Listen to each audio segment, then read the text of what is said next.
Hi நண்பா நண்பேஸ். Government எம்ப்ளாயீஸ்க்கான அந்த DRS allowance, DRS relief, 8th pay commission விஷயமான ஒரு சில முக்கியமான லேட்டஸ்ட்டான அப்டேட்லாம் பார்க்கலாம். கவர்மெண்ட் எம்ப்ளாயீஸ் பென்ஷனருக்கு 7th பே கமிஷன் கீழே வழங்கப்படக்கூடிய கடைசி டிஆர்எஸ் அலவன்ஸ் பார்த்தீங்கன்னா ஆகஸ்ட் 15 அறிவிக்கப்படலாம் அப்படின்னு தகவல் வெளிவந்திருக்கு. ஜூலை 2025க்கான இந்த டிஆர்எஸ் அலவன்ஸ், டிஆர்எஸ் ரிலீஃப் பார்த்தீங்கன்னா சுமார் 1 கோடிக்கும் மேற்பட்ட ஊழியர்கள் பென்ஷனர்கள்லாம் பயன்பெற போகிறாங்க. இந்த உயர்வு பார்த்தீங்கன்னா ஜூலை மாதம் முதல் நடைமுறைக்கு வந்தாலும் அதற்கான தொகையெல்லாம் வழக்கமாக பண்டிகை காலமான அக்டோபரில் தான் எம்ப்ளாயீஸோடைய பேங்க் அக்கௌண்ட்டில் வரி வைப்பாங்க.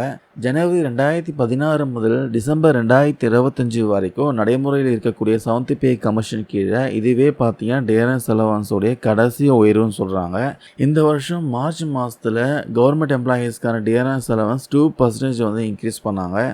அடிப்படை ஊதியத்தில் பார்த்தீங்கன்னா 53,000 இருந்த டிஆர்எஸ் அலவன்ஸ் 55% இன்க்ரீஸ் ஆச்சு.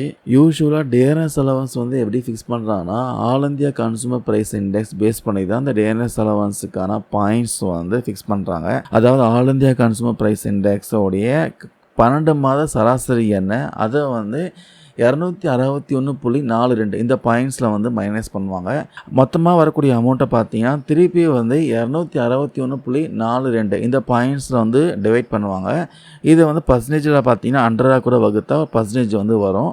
ஸோ இதை பேஸ் பண்ணி தான் பார்த்தீங்கன்னா இந்த டிஆர்எஸ் அலவன்ஸ் வந்து கால்குலேட் பண்ணுறாங்க. இந்த வாட்டி டிஆர்எஸ் அலவன்ஸ் பார்த்தீங்கன்னா 3% கம்மியாக சொல்கிறாங்க. 3-4% வரைக்கும் வரத்துக்கு அதிக வாய்ப்பு இருக்குன்னு சொல்கிறாங்க. 8th பே கமிஷனை ஃபார்ம் பண்ணி அமல்படுத்துறதுக்கு கண்டிப்பாக 2 வருஷமாச்சு காலதாமதம் ஏற்படலான்ட்டு நிபுணர்கள் தெரிவிக்கிறாங்க. இந்த தாமதம் ஏற்பட்டால் கூட ஊழியருக்கான இடைப்பட்ட காலத்துக்கான அந்த நிலுவைத் தொகை பார்த்தீங்கன்னா கண்டிப்பாக கிடைக்கும்னு சொல்கிறாங்க.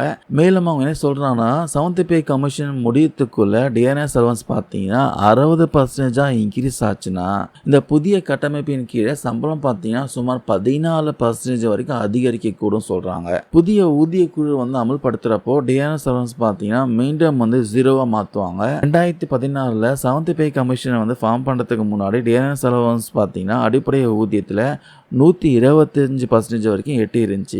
அதை வந்து 0 மாற்றி தான் திருப்பி பார்த்தீங்கன்னா இப்போ 55% கிட்ட வந்திருக்கு. Once 8th pay commission form பண்ணிட்டாங்கன்னா டிஆர்எஸ் அலவன்ஸ் மீண்டும் பார்த்தீங்கன்னா 0% ஸ்டார்ட் ஆகும். ஆனால் இந்த 8th பே கமிஷன் ஃபார்ம் பண்ணுறதுக்கு 1 or 2 இயர்ஸ்க்கு மேலே ஆகும் சொல்கிறாங்க. 2027 ஆரம்பம் வரைக்கும் அமல்படுத்தாமல் போகிறதுக்கு வாய்ப்பு இருக்குன்னு சொல்கிறாங்க. அரசாங்கம் பார்த்தீங்கன்னா இன்னமும் பணி வரம்புகள் அதாவது டேர்ம்ஸ் ஆஃப் ரெஃபரன்ஸ் வந்து ஃபைனல் பண்ணாமலே இருக்காங்க. அது மட்டும் இல்லாமல் கமிஷன் உறுப்பினர்கள் இன்னும் நியமிக்காமலே இருக்காங்க. இந்த காலதாமதத்தினால தான் பார்த்தீங்கன்னா இந்த 8th பே கமிஷன் இன்னும் டெலி ஆகிறதுக்கு வாய்ப்பு இருக்கு. 6th இருந்து 8th பே கமிஷன் ஃபார்ம் பண்ணுறதுக்கு கிட்டத்தட்ட பார்த்தீங்கன்னா 1.5 வருஷம் டைம் எடுத்துக்கிறாங்க. அதே மாதிரி தான் இப்பயும் டைம் எடுத்துப்பாங்க. வெயிட் பண்ணி பார்க்கலாம். கவர்மெண்ட் எம்ப்ளாயீஸ்க்கான டிஆர்எஸ் அலவன்ஸ் அப்புறம் 8th பே கமிஷனுக்கான அப்டேட் வர வரைக்கும், அஃபிஷியல் அப்டேட் வர வரைக்கும் வெயிட் பண்ணி பார்க்கலாம். இந்த பதிவில் நான் ஷேர் பண்ண அப்டேட் வந்து யூஸ்ஃபுல்லாக இருக்கும்னு நினைக்கிறேன். தேங்க்யூ நண்பா நண்பீஸ்.